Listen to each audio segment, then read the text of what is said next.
जास्त सुविधा नाही, तर तुम्ही पण चांगला अभ्यास करा, लक्ष द्या चांगला. त्यांना काय सांगा, त्यांना काय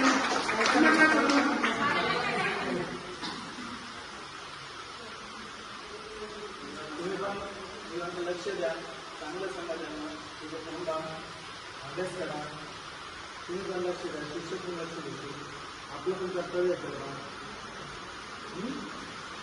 कारण शाळेला काही अडचण आली, पाऊस आला जास्त, तर थोडं मदतीला धाव द्या.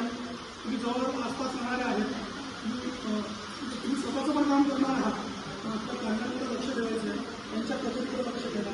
हां, तुमची काळजी घ्या. निश्चितपणे हा सगळा स्टाफ जबाबदार आहे. ओसी विकास आयुक्त कार्यालय, नाशिक अपर आयुक्त कार्यालय, शाळेचं प्रशासन आहे, शिक्षक वृंद आहे, हे सगळे तुम्हाला मदत करणार आहे, विद्यार्थ्यांना आणि त्यांनाही तुम्ही तुमच्याकडून सहकार्याची अपेक्षा आहे. हां, कोणताही वाहन उपलब्ध होत देतात, उपस्थित होऊन देतात, समोरच्याने शिक्षण या पुढे चालवायचं. ठीक आहे.